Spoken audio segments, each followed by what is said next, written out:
Tell people all the time, Christmas is 365 in Gulfport. I mean, I can't not mention that Gulfport was just named number 5 in top 10 Christmas cities to visit by Yahoo. But that all is a testament to what you see from November 25th to December 31st and the team that's out there nightly. It's 40 acres of walking around, Christmas experience, music going, Santa's Village. We probably around 2.5 million lights throughout the park, train rides through the park. It's right on the harbor. You see all the nautical themed silhouettes throughout. You see the community partnerships, and then you see all these visitors as well as locals coming to not necessarily just to spend money, but to enjoy their community, to enjoy what we have put on, to enjoy the city. This is a staple for families all across the South now. On this episode, we give you a peek behind the curtain of the best Christmas event in Mississippi, the Harbor Lights Winter Festival, with Communications and Marketing Manager of Gulfport, Mississippi, Jase Payne. Jase will share the resources, people, things, and the magic needed to put on Mississippi's largest holiday event that is turning Gulfport into a true Christmas destination for not only tourists from all over, but an event that the locals can enjoy and be really proud of.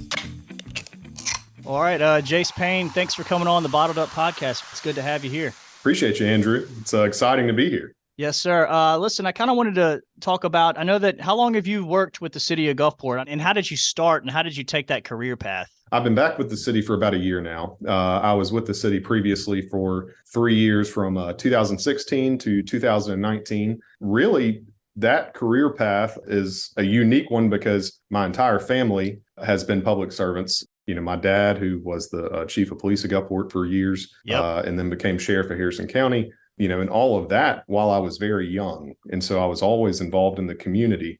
I was always going to events, and I was always learning the good, the bad, and the ugly of, you know, what the community deals with, you know, the successes, as well as times when we get knocked to the ground. And That's right. As I grew older, I really had ambitions to do acting and film work. And a lot of that stemmed from Gulfport High Theater, which we both did together with Mr. Hart. Shout out to Mr. Hart, Mr. Larry Hart. Yes, sir. So I went to Southern Miss and got my communications degree and ended up in the film industry for 3 years. And tell me a little bit about that, man. What was that like? It's a dog-eat-dog world. I can tell you that. You know, I did 3 feature films in Hattiesburg and then 4 feature films down here. And I was a location manager, production manager, and an associate producer on a couple of those films. And some of the out-of-state producers that were coming into town were not writing checks. They weren't paying local vendors. They were running up credit cards and leaving town. And not everybody, but some of the people that I worked with. And I ended up, we were on set in Biloxi at a river house, and I blocked a road in. So some producers couldn't leave because they were going to fly out the next day and leave a whole lot of Mississippians without being paid. So I blocked their truck in and made them talk to us, and we did get paid. But anyway, so, you know, that whole industry obviously gave me stress way too young. Wait, so you're telling me that you're like 22, 23 years old, and you're having to deal with this kind of stuff? Yeah, I started, my first film was 20. And so I was working in film for 3 to 4 years. So 24 is when I finally stepped back, and then had a bunch of odd jobs and some contract work here and there. And then the city created this marketing position. And originally it was for the Gulfport Sportsplex and the Harbor Lights Festival in our leisure services department. Well, at that time, I knew I love Gulfport. I love the community. I love the coast. You know, I've been promoting the state of Mississippi in the film industry for 3 to 4 years now, and showing people all the beautiful scenes that we have from the coast to Hattiesburg and Jackson. And so that's marketing. And fortunately, I was able to get into the final interviews, and the director of leisure services at that time gave me a shot, and had a lot of fun for 3 years, and was offered another opportunity to go into the private sector and work for a marketing firm, and did that through COVID. And that was a tough time. And last year I had a couple of jumps and went into tourism for a little bit. And fortunately, the Mayor Billy Hughes and Leonard Papania wanted to bring me back to Gulfport. And so here I am. Good deal, man. That's a little bit of a ride for a decade. You know what I mean?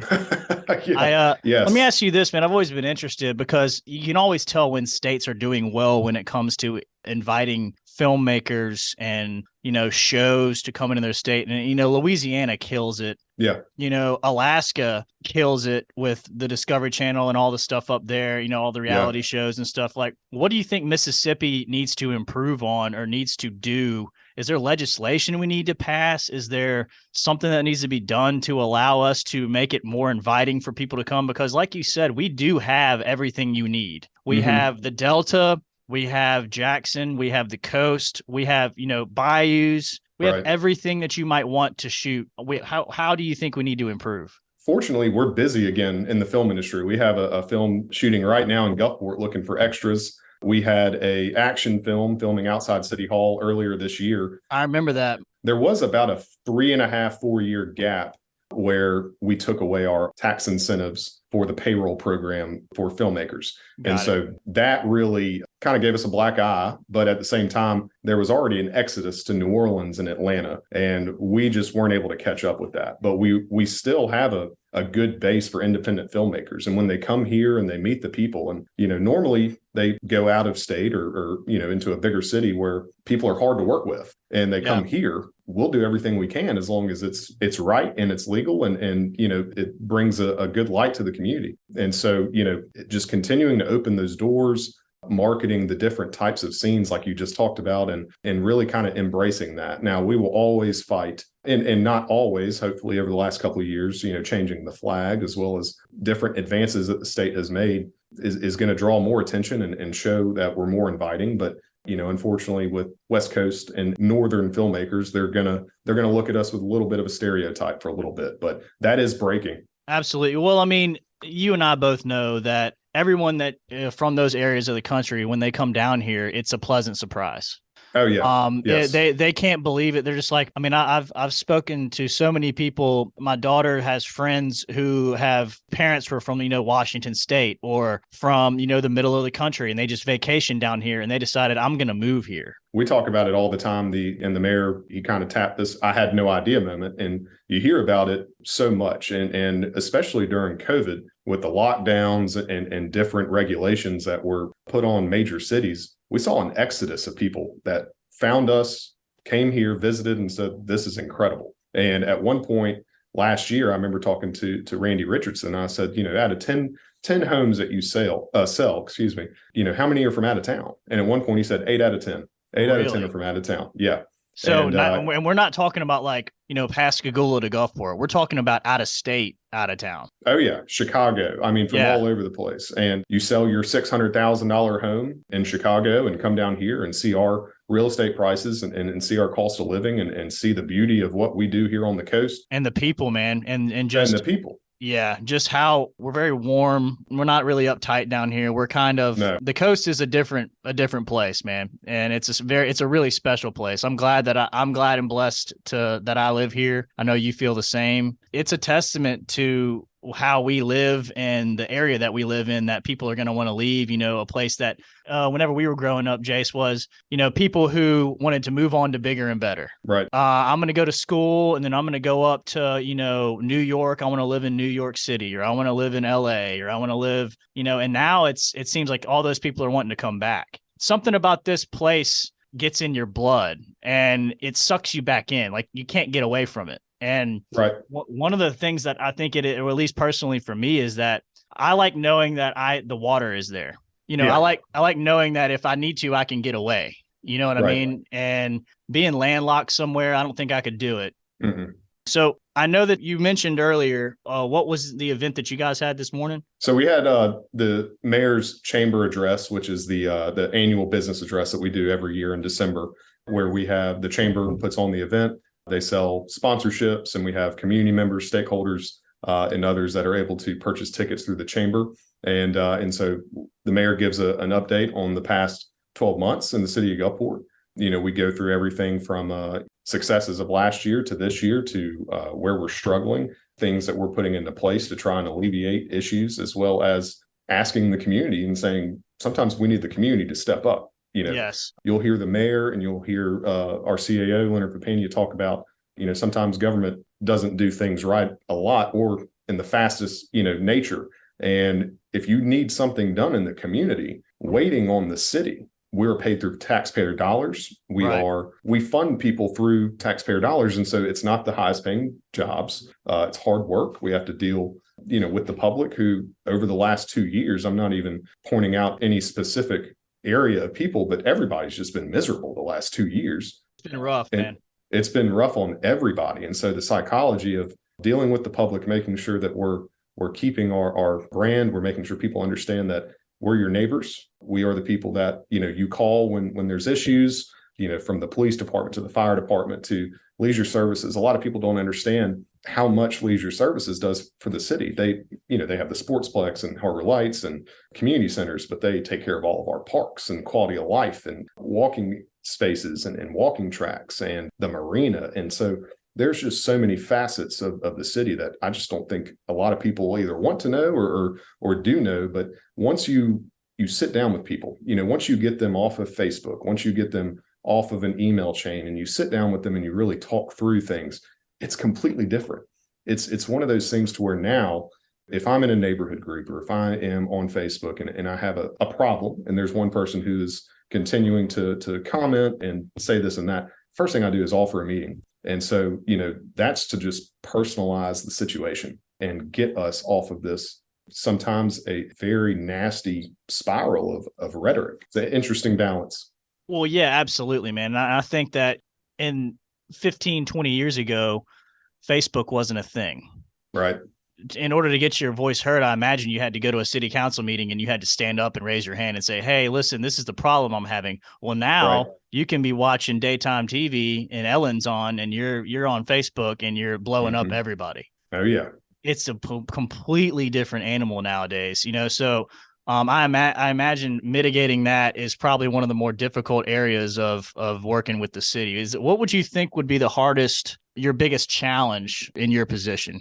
The biggest challenge in my position is honestly maintaining the message and controlling it. With what we have in today's world, and we just got done talking about it during the State of the City, and we've really been talking about it for the last few months. I don't know if you saw this Wallet Hub article that listed us as one of the top 10 worst run cities in the nation, and we were just in between Washington, D.C. and Chicago. And it's a clickbait site. It's a free credit score site. It's kind of, when you devil's advocate, it's brilliant digital marketing for their sponsors, but it takes a lot of hardworking cities and municipalities and really just throws them in the ringer, and then that just piles on. And people may not hate the city, but they may have something going on, or they may have another issue that sparks something that it just turns into this whole wave. And so, making sure that people understand what we do, making sure that they understand, please call us before you go to a neighborhood group or you post something that is just not factual. Right. And then trying to make them understand, y'all need to be involved more,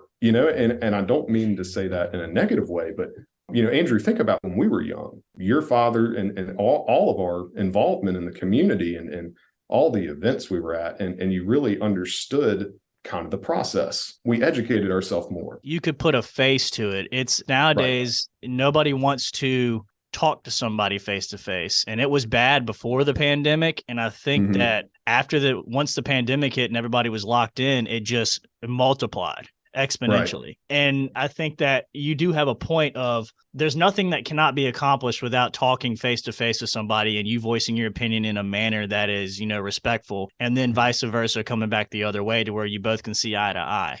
Yeah. I do understand that people are really quick to hit enter and they put something out there that's in the world that can be a stigma, especially for a municipality in a city, like Gulfport. But it's one of those things that, and then trying to mitigate that and trying to, promote against that. But the damage is already done. That's challenging. Very. Let me ask you a little bit about Harbor Lights. You guys kicked off last Friday, a week ago. Yep. First off, let's explain what Harbor Lights is to anybody who doesn't know and how it came about. And then let's kind of talk about the game plan and expectations and how far reaching that event is, because it's a massive event. So Harbor Lights is a 40-acre Christmas festival with over 2.5 million lights. We have close to 20 50-foot dancing trees that light up the entire night. They have animatronics that play throughout the festival. We have over 100 silhouettes and nautical themed silhouettes throughout the park. We have Santa's Village, which is inside the Barksdale Pavilion, which you can get a picture with Santa for free. And then, of course, we have Allen Beverages and our train station and the trains that go through the park, and that's a crowd favorite. And so then we have live entertainment. And so really there's something for the whole family. You can sit in front of those dancing trees for up to 45 minutes and not hear the same song twice. Between walking around the festival, sitting at a fire pit with marshmallows inside Santa's Village, riding the train, and just being with your family, being with your friends inside of this magical event that we've put on. It's incredible. Right on the edge of the Gulfport Marina, and right outside the beach. It's special. Yes, it really is. It really is, man. Harbor Lights really started in Councilman Rusty Walker's front yard in Bellevue. I think anybody that grew up in Gulfport probably went and passed by his house at some point, where he had the dancing trees and he had a radio frequency that you could park and listen. And so it's just super entertaining. And then fast forward to Rick Carter and Terry Green and Island View, speaking and working with Rusty Walker in the city to really create the Harbor Lights Festival. And so Island View put up $2.5 million and wanted a great community event. And it was a partnership with the city. And so it started off as some silhouette lights in Jones Park, and it was a drive-through. You could pay, I think, $25 per car. And then you drive through the park, and you could get out and walk if you wanted, but we just started to see demand. And so then the next year we made it a walking festival. And every year after that, the numbers just kept going up. And we got to a point to where I think 2019, the year I left, we ended up hitting 80,000. And then we had an off year due to Zeta. And then after COVID and having an off year due to Zeta, people missed Harbor Lights, and people wanted to come back, and they missed Christmas in Jones Park. And we saw 110,000 people. Wow. And so it's incredible. And I'm a data geek, and with all the marketing that I do and all the back end marketing that I do, and advertising, targeting, seeing the comments and seeing the shares and seeing people from literally all over the South. This is not just a Mississippi, Alabama, New Orleans DMA. We have people from Texas driving over. We have people from Tennessee driving down, from Oklahoma.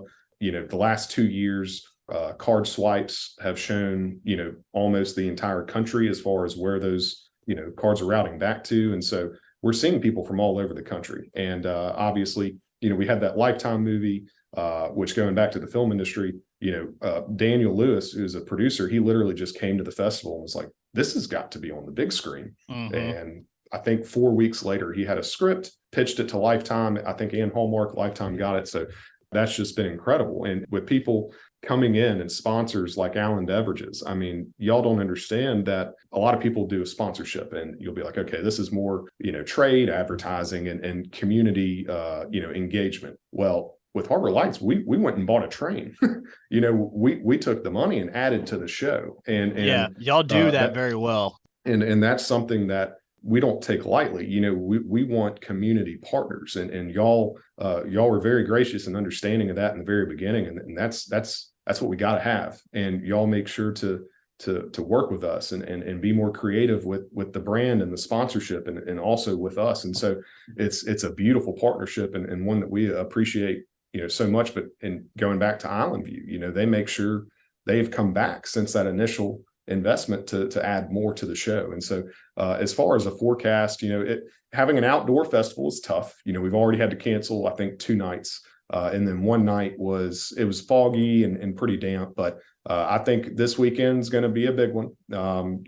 As we get closer to Christmas, we'll start seeing, in the range of 6,000 to 8,000 people on a Saturday night, 5,000 on a Sunday and a few thousand on a Thursday and Friday. So, fingers crossed for good weather. It's looking like a pretty one. This weekend's going to be good. So, it's going to be really good. And I think we'll probably be very close to where we were last year. Our numbers are tracking closely to where we were then. We have to think about the mindset of where people were last year with COVID and Harbor Lights being down. But at the same time, from the feedback we're getting on our social media and all of our ads, as well as people who come every single year, this is a staple for families all across the South now. I think that, Jase, I think you guys are going to surpass last year. I really do. I think that last year people were scrambling and they were ready to get out and do some family stuff like this. And I think the fact that it is an outdoor last year, that kind of got rid of a lot of people's worries because, people were still saying, don't go inside, groups of this and this. Well, the restrictions are not as hard as when you're an outdoor festival, right? So, right. I think that you guys are going to surpass that number, that 2021 number this year. And, as far as our sponsorship, it was a no-brainer for us. Anything we do, we don't like to just cut a check. I like to have a discussion with you guys and say, listen, how can we elevate this? How can we make it better than just, hey, here's a sponsorship, here's the money, here you go. That's not how we operate. We like to kind of, and another thing too that I never really thought about is y'all do reinvest that money into making the festival better. Right. At this point right now, do you have an understanding of how many lights there are out there? I would probably say close to 2.5. It becomes a point where we know what we had and we continue to add on each year. And we have a very large octopus that's, I believe, going up this week. And, it probably has a few thousand lights on itself. So we probably around 2.5 million lights throughout the park. We've added tunnels. That's probably not counting the lights on y'all's trains and everything in between. So 40 acres of walking around, Christmas experience, music going, Santa's Village, train rides through the park. It's right on the harbor. That's the most special part to me. You drive past the beach, you're going into this festival, you see all the nautical themed silhouettes throughout, you see the community partnerships throughout the park, and then you see all these visitors as well as locals coming to not necessarily just to spend money, but to enjoy their community, to enjoy what we have put on, to enjoy the city. And that's the most important part. Yeah, I agree. I'm a Christmas guy myself, honestly. I have 2 little girls as well who thoroughly enjoy Christmas too. So just being able to take them somewhere, 10 minutes from my house, is a real special thing. And I have a friend coming in town next week, actually, from Atlanta, and he's one of the reasons why he's coming down is because of Harbor Lights. He has a young son who's probably about almost 2 years old, and they're coming down. I'll be over there. I'll be in Harbor Lights next Friday night. So very nice. If you're down there, you'll see me. Oh yeah. Well, and I can't not mention that Gulfport was just named number 5 in top 10 Christmas cities to visit by Yahoo. And that's huge. That's a big deal, man. It is. And a lot of these other Christmas festivals and cities that have this experience have been doing it for 25 years. We're on year 8. And so, continuing to break that mold and the footprint that we've already put, in the Southeast, as well as everything else that we've done in between, it's been great. I shared a post the Sunday before we opened, and it was just a post of the trees, and it was just the information of the festival. And I use the same emojis all the time. I really like the brand that has been created, and it's been a lot of hard work. And so I posted and organically had 3,000 shares. I think I ended up reaching about 400,000 people without spending $1, just because of the drive of this show. And Andrew, that people sell 400,000 impressions for a decent amount of money. I know. Yeah, I know. I could probably give me 2 minutes. I could probably crunch some numbers and tell you exactly what and who would sell that for what. Right. Exactly. So, that is, it's not just because we put something cool on social media. That's our product. That's our brand. That's what we've built. That's what you see people come into the park. You see people comment. And another big thing is, we haven't always just had, this glorious and no issues. We've listened to people. I mean, the comment section can be brutal, but at the same time, we've built the show from it, and we've made sure to listen. Yeah, we've made sure to listen to people, and good ideas are good ideas. Nobody has a monopoly on good ideas, and so that's just such a big part of listening to the community and listening to people that are investing into your festival, into your business, into anything, because that's an experience. Well, we're real happy with it, man. We want to be on board as long as we can, so I'm glad that we had the opportunity to be a partner for it, because in my opinion, I think it is one of the best events on the coast as far as seasonality is concerned. We appreciate it. It's a lot of hard work, and y'all have seen it and been a part of it for a couple years now. The planning starts after you take the lights down. Immediately it starts over. Yeah. I tell people all the time, Christmas is 365 in Gulfport. I mean, there is not a month or a week that goes by that we don't talk about Christmas in the city of Gulfport. So, but that all is a testament to what you see from November 25th to December 31st and the team that's out there nightly. So what do you think the hardest aspect of putting on something like Harbor Lights would be that the public might not know about? What do you think that the hardest challenge is? Honestly, I will be personal for a moment. everybody loves it, and we love to visit it. Our family is making memories there, and it's a beautiful event. And then you remember that there's 45 people working that event every night. We're open on Christmas night. Really the only time between Black Friday and New Year's Day that we are closed is Christmas Eve. And so it's really the people in that time of the year, but being inside the park with normally people that are very happy always helps. But making sure that everybody is staying upbeat and moving forward, because we're working. We're working at night during the holidays. But Gus Wesson, our director of leisure services, posted on Facebook that he saw close to 30 kids playing in snow bubbles last night. And, he said that's what it's all about. And that's true. That's why we do it. There's long hours. Santa's Village, when we first built it, I was painting the walls and helping, we both have been there, man. Yeah. When it comes Oh yeah. It's a full production. And so to round back, my advice to anyone that would want to put on a festival is think about it, and you better strategize from step one to the end of the festival and everything in between. Walk through it. Think about your vision and literally walk through every small part. But then you have to think about all the variables. You have to go from everything from, do I have enough parking for people? Do we have any parking for people? To ADA compliance, to restrooms, water, electricity, the construction aspect behind it, the weather aspect behind it. We had some bad weather move through this weekend, knocked down a bunch of stuff. And we had crews there till probably 2 a.m. trying to get it back up for the next night. And so it's a lot of labor. And if you go to the festival and you see somebody that's working, you see a city worker, just thank them and let them know that they're appreciated, because they're out working hard to make sure that our visitors as well as our community is enjoying their time. That's what it's all about, man. Like Gus was saying, seeing the kids play, seeing people propose to their girlfriends. We've probably had 70 engagements at the festival. Yeah. Do y'all still keep track of that?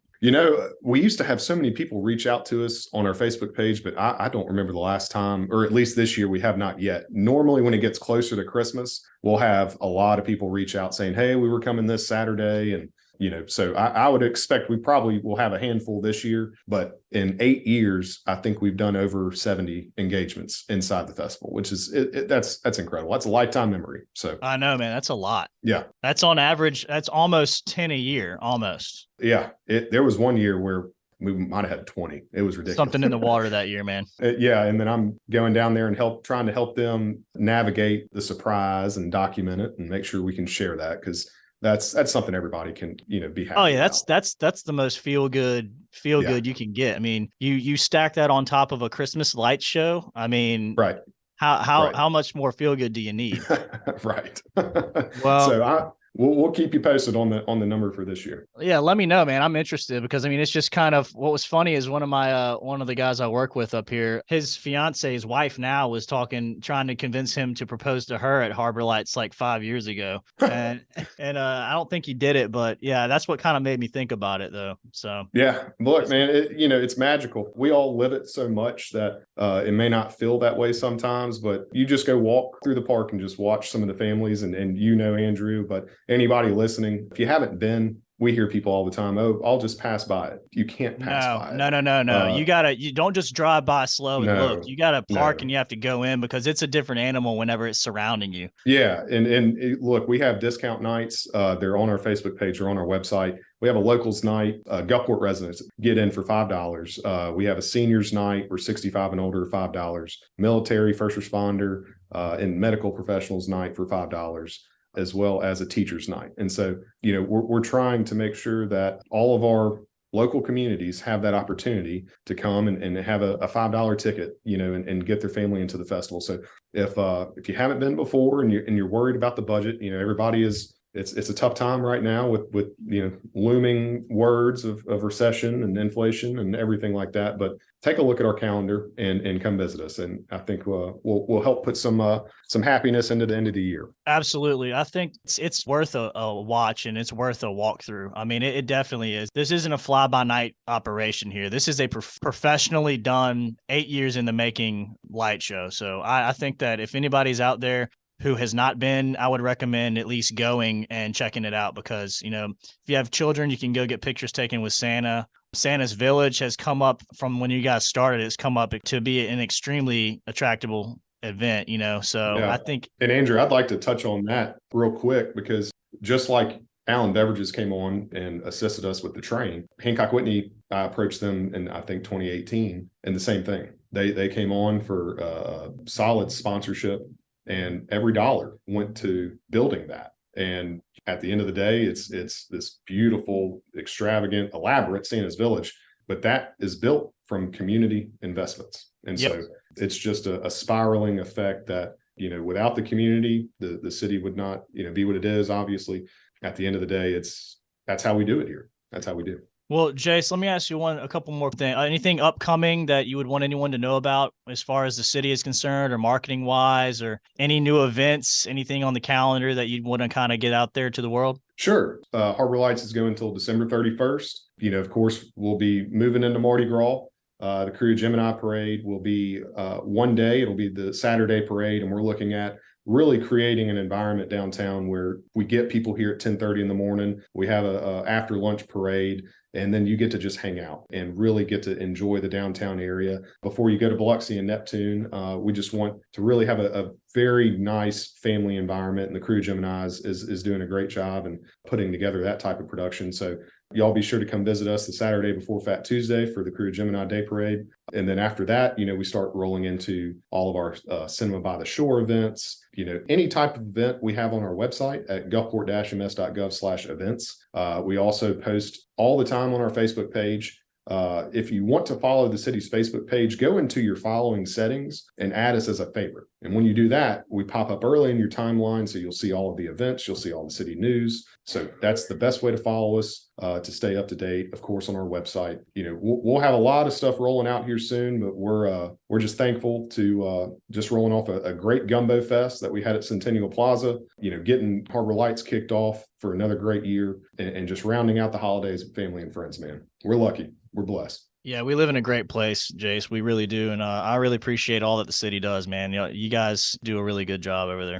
We appreciate it, man. It's you have to have a passion for this. This is not something you just sign up for and say, oh, this is what I'm going to do now. You have to have a passion for people. You have to have a servant heart, and you have to really want to make a difference. Well, you have that genetically, man. You have that naturally. So you're kind of in the spot that you were probably meant to be in. Well, I appreciate that. I do. I'm having fun. We're having a good time. That's for sure. Well, I appreciate it, Jase. Hey, thanks again for coming on, man. And I'm glad I got to have this time and talk to you. I've known you since you were a kid. We've known each other, from Westminster Presbyterian for years. Yeah. And I just really appreciate you coming on and kind of giving us some insight to the city and Harbor Lights. And I'm glad you're doing well. Andrew, I appreciate it, my friend. Got to see you soon, and tell Grace and everybody I said hello, and I hope you'll have a very Merry Christmas. You too. Thank you, sir. Thanks, brother. Jase is doing one heck of a job promoting and advocating for not only the Harbor Lights Winter Festival, but the whole city of Gulfport and the Mississippi Gulf Coast. We at Allen Beverages are proud to be a community partner with events like this that Jase manages throughout the year. And on a personal note, we're darn lucky to have talented residents like Jase making our city and community stronger and special. So head on down to Harbor Lights and invite an out-of-town friend to join you for a truly coastal Mississippi holiday treat. Merry Christmas, everyone, and Bottled Up will talk to you next year with a whole bunch of new shows. Thanks for listening to the Bottled Up podcast. Want us to deliver this show into your email inbox as they drop? Want to tell us about how you like the show? Or you want to tell us about a Gulf Coast restaurant or bar you would like us to spotlight in upcoming episodes? Email Morgan at mwheeler, WHEELER, at abevinc.com. That's ABEVINC.com. Want to know more about Allen Beverages and how we work with our clients, partners, and vendors? Check out allenbeverages.com. This show was edited and produced by Johnny Gwynn and Deep Fried Studios.